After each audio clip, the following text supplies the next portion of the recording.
It was a feat that had never been accomplished before, unifying the nomadic Mongol tribes under a single banner. But that was only the beginning. He didn't just conquer lands, he reshaped societies, leaving behind a lasting impact that extended far beyond his lifetime. Join us as we delve into the chronicles of Genghis Khan, exploring the strategies that made him a master tactician and the innovations that transformed him into one of history's greatest conquerors. As the newly proclaimed Genghis Khan, Temujin set his sights on leaving an indelible mark on history, a legacy that would echo through the ages. Its 18 chapters covered every aspect of life in the Mongol Empire, from religious tolerance to trade regulations. It advocated for religious tolerance, protecting the freedom of belief for all subjects within his realm. For merchants and traders, the Yassa guaranteed the security of trade routes and the sanctity of contracts. Members of the Mongol army weren't merely fighters. They were expected to embody traits like unwavering loyalty, obedience, and selflessness. This wasn't just a call to arms, it was a commitment to an ideal. He needed to ensure that when he did confront the Western Jia, he would do so from a position of maximum strength. These years of preparation proved crucial.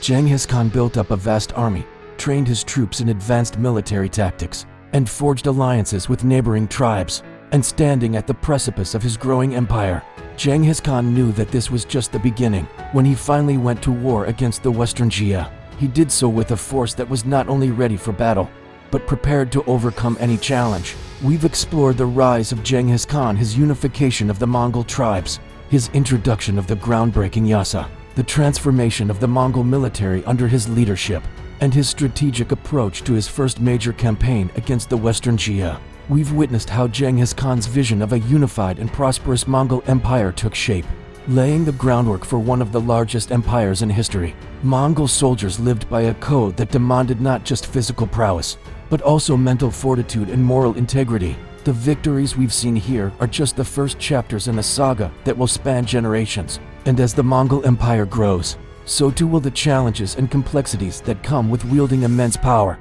Until next time, stay curious, keep learning, and remember, the past is never truly past. It's a living, breathing narrative that continues to shape our present and future. This emphasis on discipline and order enabled the Mongol army to march long distances, endure harsh conditions, and fight with precision, turning what could have been a rabble of tribesmen. By enforcing these laws, Genghis Khan aimed to create an environment where everyone, regardless of their background, had the opportunity to thrive. But he knew that confronting such a formidable opponent would require a massive undertaking. Instead of immediately plunging into war, he adopted a strategy of calculated diplomacy. Despite the ferocity of the Western Shia's resistance, particularly from their capital in the fortress city of Zhongyuan, the Mongols prevailed. This victory wasn't just a triumph over a military opponent. It was a validation of the changes Genghis Khan had brought to the Mongols, transforming them from a collection of tribes into a formidable empire. His approach can be seen in his treatment of the Tajut following their defeat.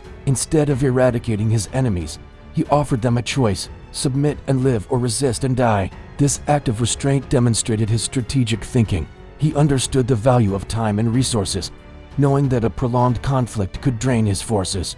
The implementation of the Yassa marked a significant departure from the norms of the time. It was revolutionary in its scope, its progressive outlook, and its potential to bind the diverse Mongol tribes together under a common set of values. At its core, the Yassa emphasized three fundamental principles: Yassa, or law; Chadag, or right conduct; and Halo, or good faith. Genghis Khan believed that a prosperous society depended on upholding these values. He understood that by instilling a sense of order and fairness, he could transform a disparate collection of tribes into a formidable, cohesive force. It's free and helps bring more epic stories like this one to more people. Let's jump right into it. There had been little time to rest since their flight from the Kharat 8 years earlier, and his wife, Bort, was already looking forward to a new adventure. Thus, as Genghis Khan consolidated his power, he began to mold the Mongol tribes into a formidable fighting force. To achieve this, he reorganized the traditional tribal structure, replacing it with a standardized military hierarchy. Each unit consisted of tens, hundreds, thousands, and tens of thousands, mirroring the structure of the decimal system. This innovation in military organization enabled effective control and coordination across vast distances. Soldiers were no longer just members of a tribe.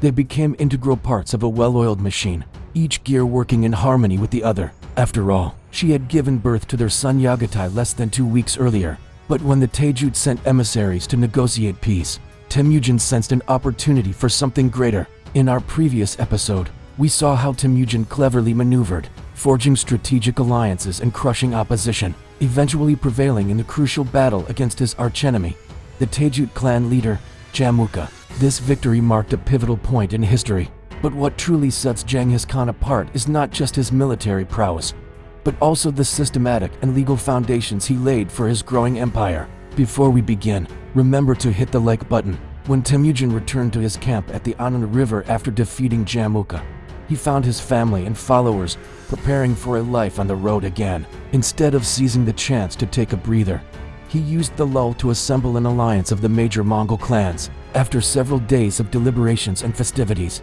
the assembly or Kurultai agreed to make Temujin the supreme ruler of the Mongols. The title bestowed upon him by the Kurultai was Genghis Khan, a term that has echoed through the ages, synonymous with power and conquest. Though many have debated the literal translation of the term Khan, which could mean anything from oceanic ruler to supreme leader, one thing is universally acknowledged: Genghis Khan rose to become the supreme leader of a Mongol empire that stretched from the Pacific Ocean to Eastern Europe, the largest contiguous land-based empire in history. His initial objective was simple: enforce the Yassa. In essence, the Yassa was a comprehensive social contract between Genghis Khan and his subjects. The Yassa promoted a meritocratic system where social status was determined by one's actions and loyalty rather than birthright.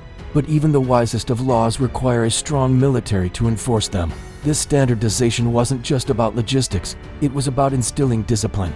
Discipline became the cornerstone of the Mongol military. By the time Genghis Khan took the title of Khan, he already had his eye on the Western Jia. Thus, during this period of preparation, Genghis Khan focused on strengthening his alliances, expanding his territory, and refining his military strategies. The campaign against the Western Jia was a testament to Genghis Khan's strategic brilliance and the effectiveness of the reforms he had instituted. As the dust settled on the battlefield and the echoes of the Mongol war cry faded away, one thing became abundantly clear: the Western Jia had stood as a mighty obstacle, yet they had fallen. Thank you for joining us on this journey through history.